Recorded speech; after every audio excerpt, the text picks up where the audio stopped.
Good morning, Bayside family. My name is Grayson and I'll be your host for our online service this week.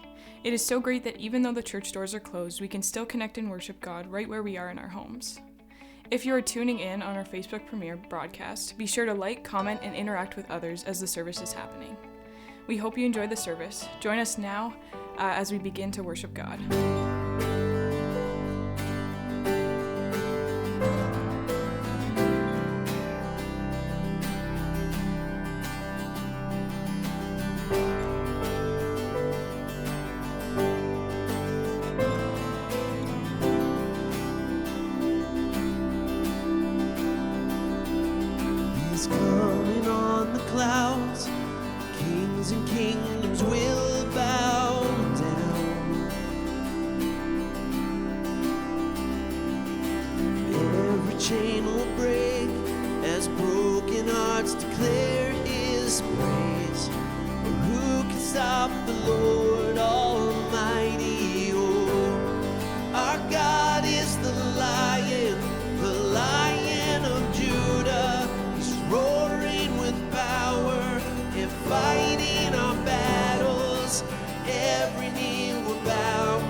Psalms 103 says this, Bless the Lord, O my soul, and all that is within me. Bless his holy name.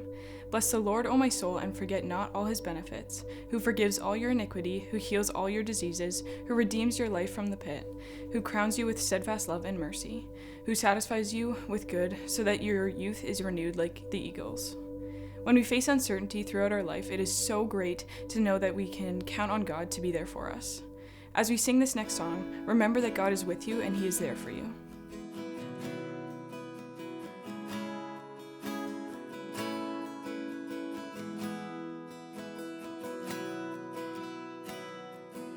Bless the Lord, oh my soul, oh my soul. I'll worship his holy name. Sing like never before, oh my soul. I'll worship your holy name.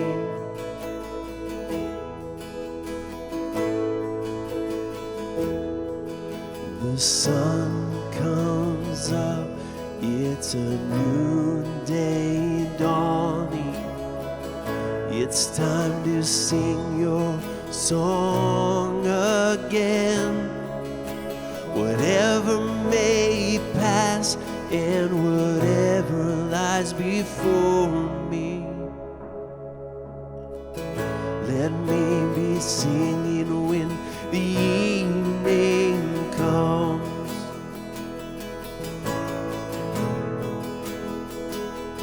Bless the Lord, oh my soul, oh my soul. I'll worship his holy name. Sing like never before, oh my soul. I'll worship your holy name.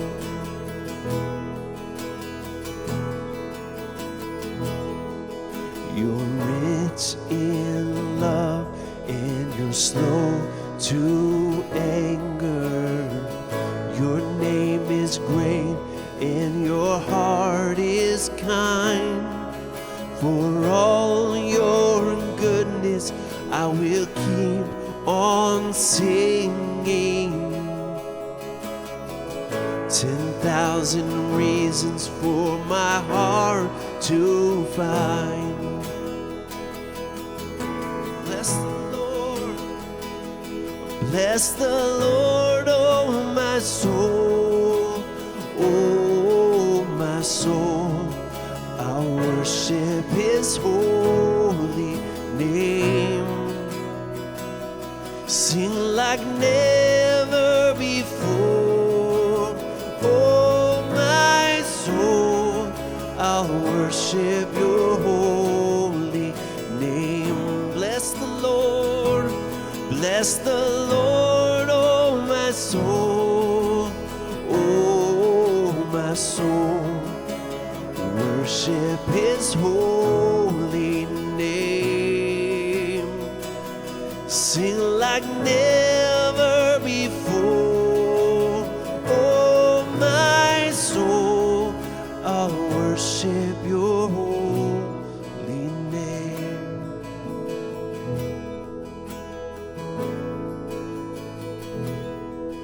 And on that day when my strength is failing, the end draws near and my time has come, still my soul will sing your praise unending. 10,000 years and then forevermore.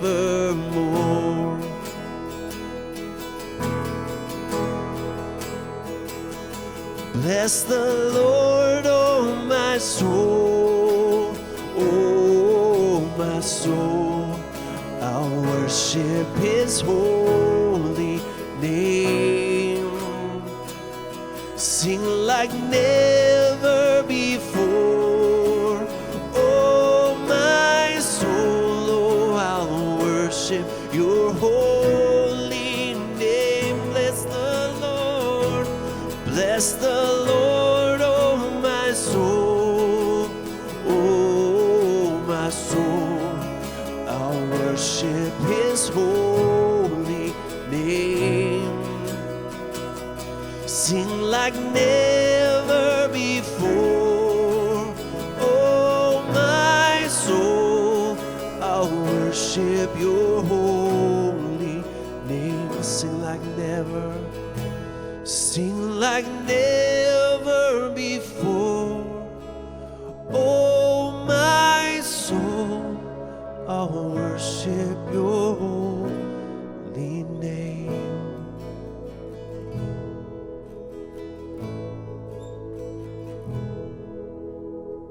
Hi kids, welcome to Kids Church.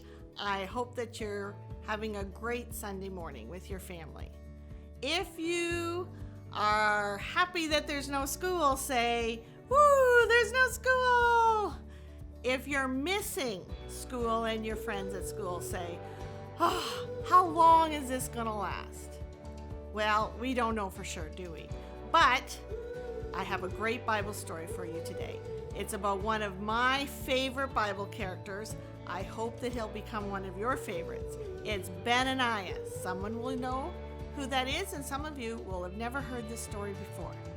So I want you to enjoy the story of Benaniah, one of God's superheroes. This is the story of Benaniah, found in the Bible in 2 Samuel. Benaniah was one of King David's mighty men. King David had many soldiers who protected him and kept him safe. All the land of Israel was surrounded by other kingdoms of kings who did not honor God, and they wanted to destroy King David and take his land and the people. So these men protected King David. Of his mighty men, 2 Samuel tells us 3 did great deeds and exploits to protect King David. And of the 3, Benaniah was the mightiest. He did great exploits in his protection of King David. One of the other kingdoms sent their 2 most clever and brave soldiers. These 2 soldiers were spies. They were sneaky. They had an evil plot. They had been successful in other kingdoms, sneaking in and destroying the king. But Benaniah was more clever than them. He thought about their plot, he figured it out, and he stopped them before they could hurt King David. Another kingdom sent their most giant of warriors. He was strong. He was brave. He was huge. He was big like Goliath. And he had been successful in attacking other kings. And he came for King David. Benaniah heard of him, saw him, and was not afraid of him. And 2 Samuel tells us he attacked him and he beat him with his own staff until he was no longer a threat to King David.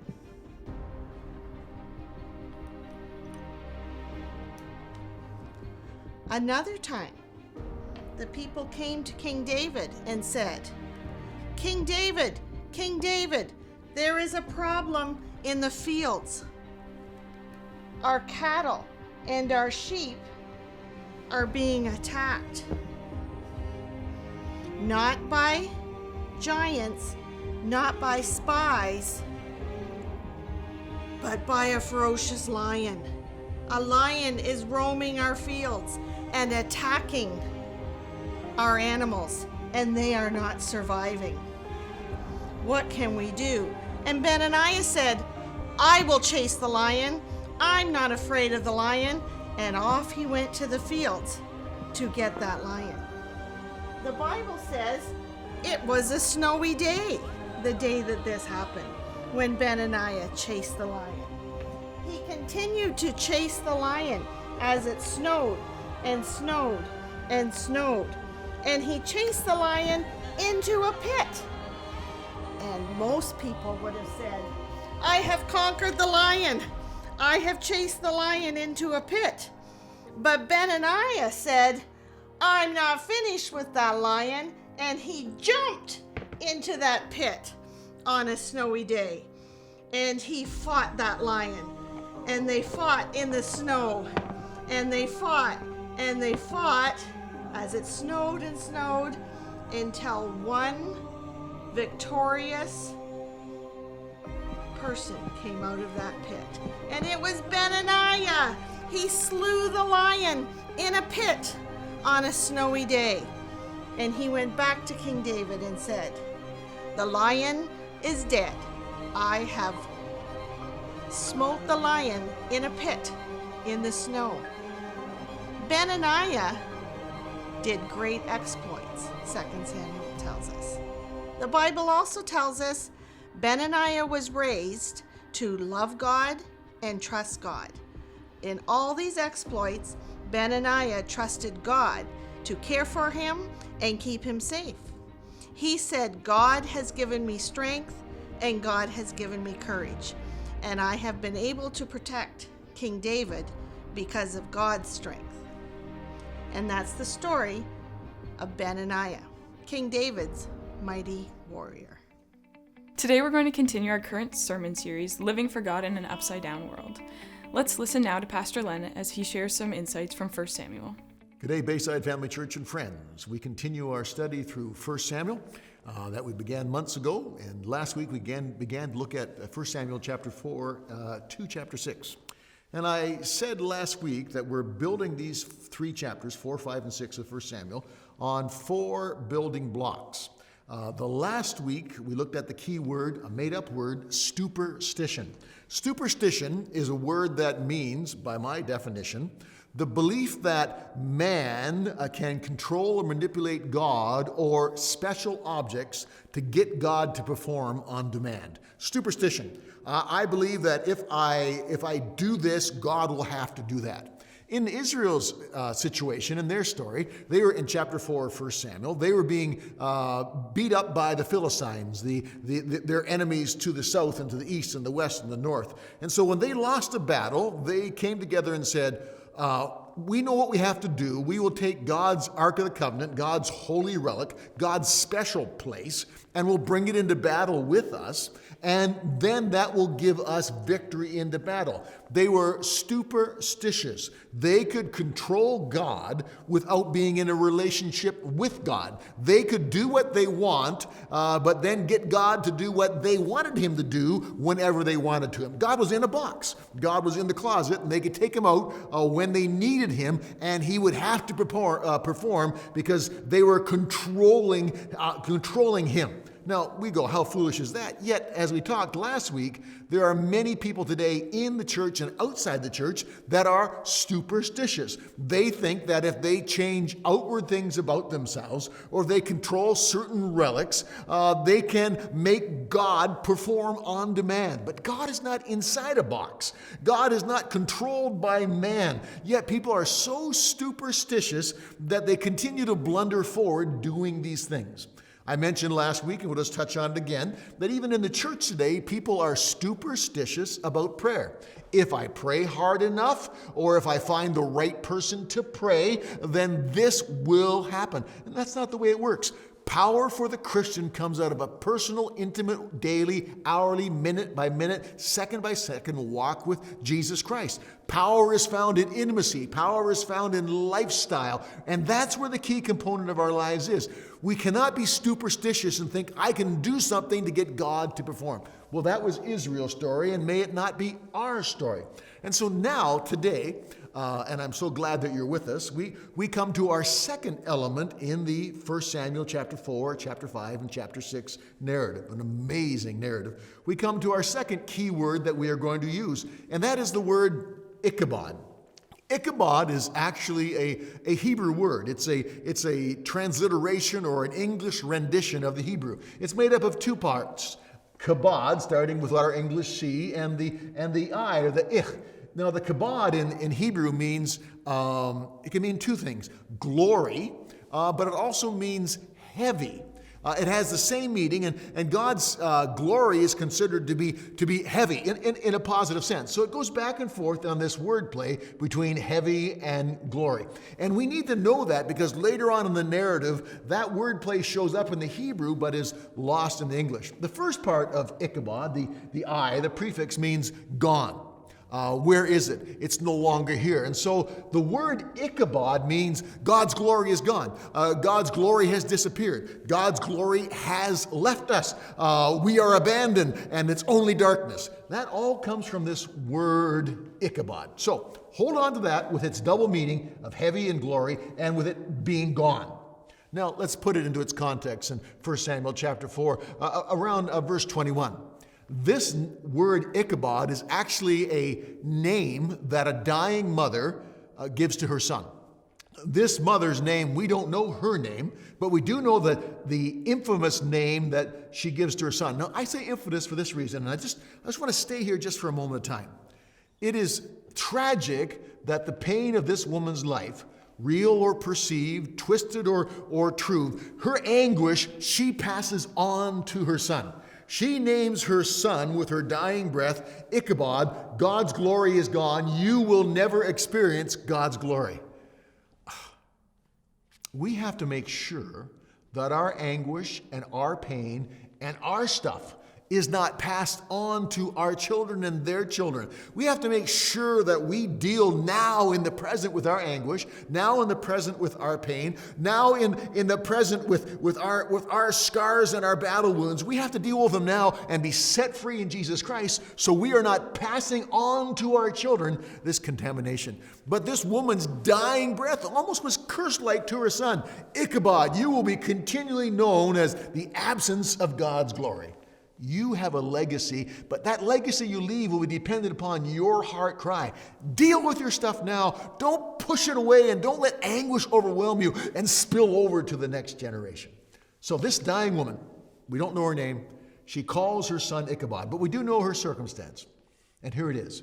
She is the wife of Phinehas. Phinehas is the son of the high priest Eli. And Eli has just died. He's been judged by God. He has refused to live righteously beyond words. Eli always had the right words, but he did not have the right actions. And his son, Phinehas, the husband of the mother of Ichabod, doesn't that sound confusing? His son, Phinehas, did not know the Lord, yet he was a priest of God. He was in charge of the ark. He was in charge of the tent of the meeting, and he dominated the people by brute power and aggression. It's this Phinehas that when people brought their sacrifice to God would say at the tent of the meeting, I want that part, I want the best piece of meat, you give it to me, and if you don't give it to me, I will punch you out. Give it to me, and he would take it by force. It is this Phinehas, the father of Ichabod, who used to take women that served at the tent of meeting and have sexual relations with them. He was a twisted guy, but he was in that day, for a brief moment of time, a powerful man. Let me stop there and say this about people who live in abusive power and wield abusive power. It is for a brief moment of time. Be sure your sins will find you out. You're here for a moment and gone the next. But a vapor. So this Phinehas had a brief reign of terror amongst God's people. And his wife, we don't know what her scenario was. We don't know if she was part of the abusive way that Phinehas lived. We don't know if she was a victim of the way Phinehas lived. But we do know that she had a position of privilege. We don't know her personal heart, but there was privilege in her life because her husband, Phineas, had this dominant position. And suddenly her husband is wiped out. The position is wiped out. The privilege is wiped out. And she cries out, Ichabod, Ichabod, the glory is gone. But she was absolutely wrong. Hear me when I say this. When the ark was taken and her husband died and her father-in-law died, the glory was not gone. In fact, the glory of God was coming back. It was the exact reversal of what she saw and thought and felt. She was absolutely wrong. She perceived the end of the good life, but it really was the beginning of the good life, the beginning of the better life. God's glory had been diminished by her husband, and the tent of the meeting was sullied and spat upon and darkened by his antics and his sin. And now God was cleaning the house. But she calls the house cleaning the dark days. You know, you and I are so many times just like that. We get so confused by how we interpret our circumstances that this is a clear indication that God has left. We see hardship and trial and tribulation as an indication that, well, God's certainly not here anymore. But James tells us to consider, to make the decision that all our trials and tribulations are a joy. Why? Because God's on the move.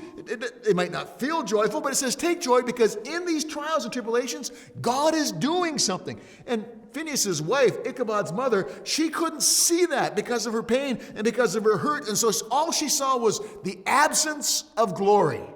It is done. So many times in the church that cry has gone up, there is no hope for us. And that's almost as if that cry is God's entrance music. As we see in our journey through 1 Samuel 4, 5, and 6, when this cry, Ichabod, went up, God's glory is done, the worst thing ever has happened. Then God actually comes out of the darkness and he shows himself to the enemy first, and then he shows himself to his people in glory. Remember what I said? Ichabod means there is no glory, there is no heavy. But in 1 Samuel chapter 5 and 1 Samuel chapter 6, continually the refrain in the English that we read is, God's hand was heavy. God's hand was glorious. God's hand was heavy against the Philistines. God's hand was glorious against the Philistines. God's hand was heavy against the city of Ashdod. God's hand was glorious in Ashdod. God's hand was heavy against the people of Ekron. God's hand was glorious in Ekron. And on down the list, God shows his heavy hand. He shows his glory. And so this woman cries out, Ichabod, God's glory is gone because I can't see. And look, the worst thing has happened. But God stands and goes, oh no, look at my hand and watch how glorious I am. We have an enemy that wants you to interpret life by what you understand, wants you to interpret life by what you feel, and wants you to interpret life by what you see. Remember the old verse. We walk by faith, not by sight, because our sight is so tainted by what we can take in and our limited perspective and our limited understanding. Ichabod, it is done, it is gone, the worst thing has taken place. Right now, in the situation that has grabbed the focal point of our world with the virus, the coronavirus, with COVID-19, there are so many people out there that are crying out, this is the beginning of the end. This is the beginning of the end. This is the worst thing possible. And my heart breaks for the families that have been ravaged by this virus. But I want to tell you, God is still on the throne. God is not panicking. And what we know from his word is when the people panic, God stands up. God is on the move. His glory is not done. His glory is not gone. The church has not been defeated. It is not over. It's the beginning. And in our days, in these days in front of us, we will see God's hand at work. Let not the cry surge up, Ichabod. Let the cry show up, surge up in us. Oh God, let us see your glory because we know you're moving, even though our eyes can't see it. It's over. It's done. Oh no, it's not, my friend. with God, it's just beginning. And his hand will show you his strength if you will simply put your hand into his. Israel, when they got through chapter 4 and this dark day of confusion and pain, and there's no way out, saw God in chapter 5 take over and demonstrate his amazing power. And then where there was pain, there was joy in the camp. And that's our journey. Be with us next week as we look at how God beats the enemy and shows his power to his people, because that's exactly what God is doing now. Even though you can't see it. It's not over. Change your heart cry. Let it be, oh God, show me your glory. God bless you. Thanks for watching our online service today. Make sure that you visit our website and Facebook page to stay up to date on what's happening. Have a great day.